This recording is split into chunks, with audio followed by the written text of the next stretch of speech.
Good morning, students. How are you? I hope you will be fine. Students, now the time is English period. अब आपका English का period है. So take out your English book. Students, look. This is your English book. Take out your English book and open page number 45. Okay, open page number 45. ये देखिए page number 45. Now I am going to read and explain the poem. Poem A Motherless Soft Lambkin. आप ये देखिए, आज हम क्या read करेंगे? Poem. Poem A Motherless Soft Lambkin. Okay, आपने अपनी बुक का पेज ओपन किया? स्टूडेंट, आप पेज ओपन करिए, फिर हम इस पोएम की रीडिंग स्टार्ट करते हैं. Okay student, now I read a poem. You look at your text book. Okay, आप अपनी बुक में देखिए और उसे रीड करिए. आप ये देखिए, रीड एंड एंजॉय. आप रीड करिए और उसे एंजॉय करिए. आप पोएम को कैसे बोलेंगे? अच्छे से देखिए. Recite the following poem with the teacher and then in group. आप देखिए, ये पोएम मैं आपको बोलकर बताऊंगी, आप भी उसे बोलिएगा, आप भी उसे रीड करिएगा. उसके बाद आप अपने घर पर अपने घर में जैसे आपके छोटे भाई बहन हैं या आपके कोई पड़ोस में बच्चे हैं, उनके साथ इस पोएम को ग्रुप में रीड करिएगा, ग्रुप में इसको बोलिएगा. देखिए, यहाँ से हम पोएम स्टार्ट करेंगे. A motherless soft lambkin along upon a hill. No mother's please to shelter him and wrap him from the cold. I will run to him and comfort him. I will fetch him, that I will. I will care for him and feed him until he is strong and bold. Student, आप इस poem को इस poem को explain कर रही हूँ, आप इसे समझिए. देखिए, अ मदरलेस सॉफ्ट लैम्पकिन. एक सॉफ्ट लैम्पकिन था. लैम्पकिन क्या होता है? शीप का छोटा सा बेबी. आप ये पिक्चर देख रहे हैं, आप इस पिक्चर में देखिए, ये क्या है? सॉफ्ट लैम्पकिन. ये शीप का छोटा सा बेबी. मदरलेस मीन्स कि उसकी मदर नहीं है. स्टूडेंट, देखिए, आप भी अपनी मम्मी के सॉफ्ट बेबी हैं, है ना? ऐसे ही ये जो बेबी था, ये भी सॉफ्ट था, लेकिन उसकी मदर नहीं थी. आप ये देखिए, अलोंग अपॉन अ हिल. और वो हिल पर अकेला था, हिल के ऊपर, है ना? हिल क्या होता है? आप ये देखिए, ये बने हुए हैं, ये क्या है? ये देखिए, ये जहाँ जहाँ मेरी पेंसिल चल रही है, आप ये देखिए, ये क्या है? हिल्स. हिल्स में स्मॉल, जो छोटी पहाड़ियाँ होती हैं, ये है हिल्स. आप देखिए, ये जो सॉफ्ट लैम्पकिन है, शीप का छोटा सा बेबी है, ये कहाँ पर है? हिल के ऊपर, हिल पर चला गया. No mothers please to shelter him. अब देखिए, उसको सहारा देने के लिए, उसको प्रोटेक्ट करने के लिए उसकी मदर के प्लीज नहीं थे. प्लीज मतलब जैसे शीप के ऊपर जो वो होते, बुली कोट, शीप के ऊपर जो वो फर होते हैं, उसके जो ऊनी खाल होती है शीप की, वो उसके पास नहीं थे। क्यों नहीं थे? क्योंकि उसकी मदर नहीं थी। अगर उसकी मदर होती तो वो क्या करता? अपनी मदर के उस फ्लीस में, उस ऊनी खाल में वो छुप जाता। जैसे आप भी अपनी मम्मी के पास गोद में जाकर छुप जाते हैं, है ना? आपको कोई तकलीफ होती है, आपको कोई दिक्कत होती है तो आप किसको बताते हैं? अपनी मम्मी को। और आप अपनी मम्मी के पास जाकर गोद में बैठ जाते हैं। लेकिन इस लैम्किन के पास उसकी मदर नहीं थी, तो उसके पास मदर का शेल्टर भी नहीं था। मदर के जो ऊनी जो उसकी खाल थी, ऊनी जो उसके फ्लीस थे। आपने देखा है वूल कहाँ से निकलती है? आपने पढ़ा था ना कि वूल हमें कहाँ से मिलती है? शीप से। तो वूल जब होती है तो वो वूल शीप के कहाँ पर होती है? ऊपर उसकी स्किन पर। उसकी स्किन पर जो बड़े बड़े बाल होते हैं वही फ्लीस होते हैं, वही उसकी ऊनी खाल होती है, उसकी ऊनी स्किन होती है, वूली कोट। ओके।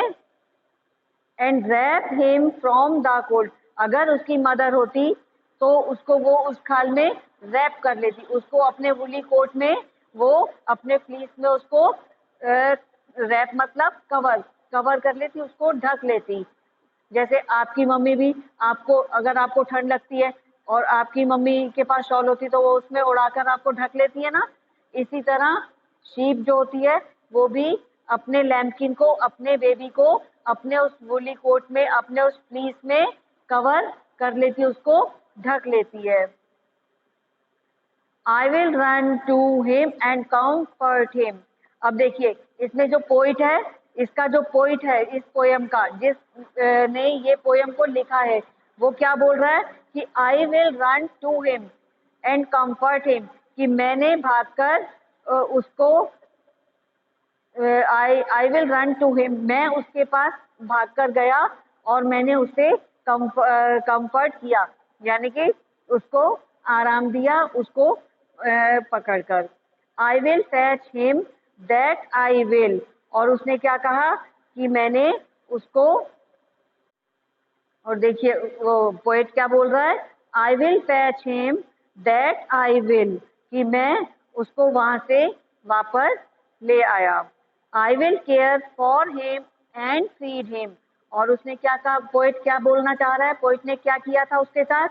पोएट उसको वापस ले आया उस हिल से, और उसकी बहुत सारी केयर की पोएट ने। पोएट केयर कैसे की? एंड फीड हिम, फीड यानी कि उसको खिला पिलाकर, उसको दूध पिलाकर उसने उसकी बहुत अच्छी केयर की, और उस लैम्किन को पोएट ने संभाला। Until he is strong and bold, जब तक कि वो स्ट्रॉन्ग यानी कि मजबूत नहीं हो गया और वो बहादुर नहीं हो गया।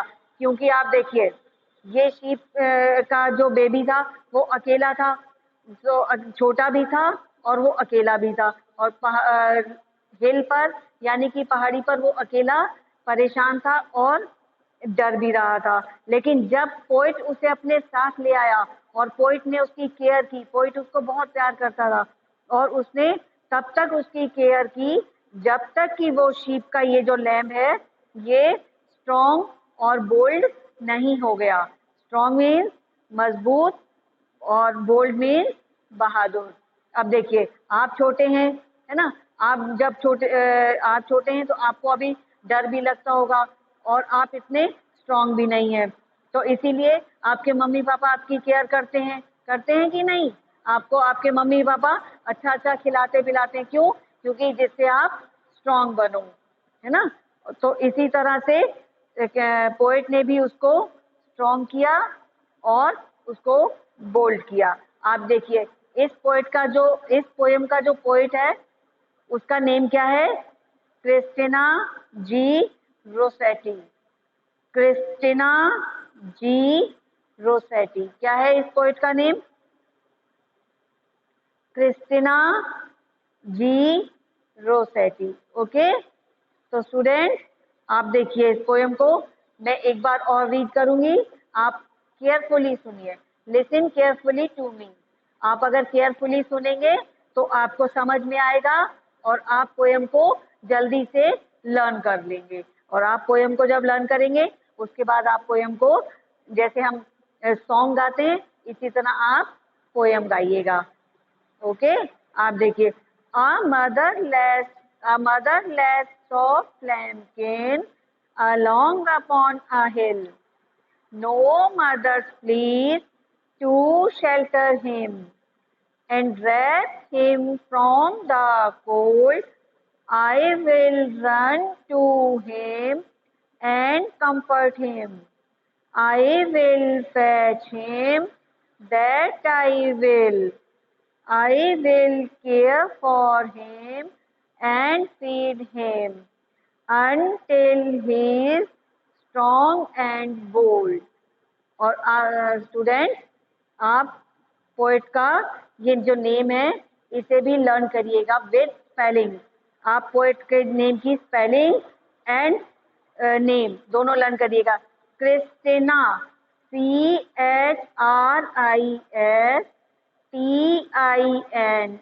क्या हो गया ये? क्रिस्टिना।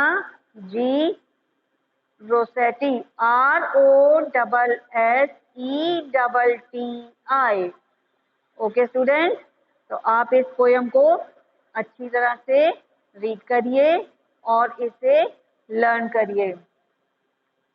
और स्टूडेंट, आपको पोयम रीड करने के साथ साथ इसमें अपनी कॉपी में आपको लिखनी भी है पोयम। देखिए आप कैसे लिखेंगे पोयम। ये देखिए, मैं आपको कॉपी दिखा रही हूँ। ये कॉपी आप, ये नोटबुक आप देख रहे हैं। आप सबसे पहले ऊपर डेट लिखेंगे और यहाँ पर डे भी लिखेंगे, FRIDAY। आज क्या डे है? फ्राइडे। आप यहाँ डेट लिखेंगे एंड डे लिखेंगे। अब देखिए इसको दोबारा हम इसको फिर से लिखते हैं। डेट आप यहाँ पर लिखेंगे। आज क्या डेट है? 17/7/20। ओके, और डे क्या है? Friday, FRIDAY। इस तरह पहले आप डेट लिखेंगे, उसके बाद डे लिखेंगे, फिर लाइन नंबर 1 पर लिखेंगे पोयम। पोयम लिखने के बाद आप पोयम का नेम लिखेंगे, चैप्टर नेम, अ मदरलेस सॉफ्ट लैम्पकिन। ओके स्टूडेंट, फिर आप 1 लाइन लीव करेंगे। 1 लाइन लीव करने के बाद आप यहाँ से पोयम स्टार्ट करेंगे। और स्टूडेंट आप ये देखिए, जैसे ये हमने 1 लाइन लिखी, अ मदरलेस सॉफ्ट लैम्पकिन, तो इसके बाद ये जगह आपकी बच रही है, उसे छोड़ दीजिए वहीं। फिर आप नेक्स्ट लाइन, ये देखिए ये नेक्स्ट लाइन है, अलोंग अपॉन अ हिल, तो आप नेक्स्ट लाइन इसकी नेक्स्ट लाइन में ही लिखेंगे, उसी लाइन में नहीं लिखेंगे, अलोंग अपॉन अ हिल। अब देखिए, अब यहाँ पर कितना स्पेस है, लेकिन हम यहाँ पर लाइन नंबर 3 लिखेंगे नहीं, उसको हम ऐसे ही छोड़ देंगे।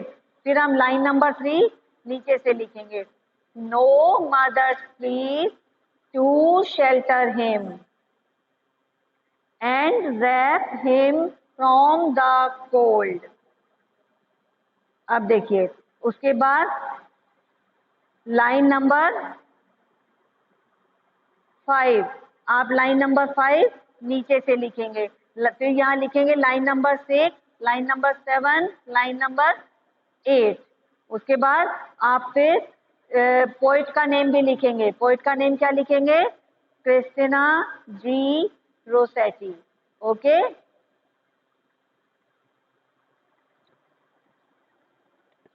स्टूडेंट, आपको ये पोयम कैसी लगी? आपको इस पोयम को सुनकर अच्छा लगा? आपको इंटरेस्ट आया इसमें? तो आप भी इस पोयम को घर पर लर्न करिएगा और ऐसे ही रीडिंग भी करिएगा। Okay, now the lesson is over for today. आज के लिए इतना ही। कल मैं इसके आपको dictation word and word meaning लिखवाऊंगी। ओके।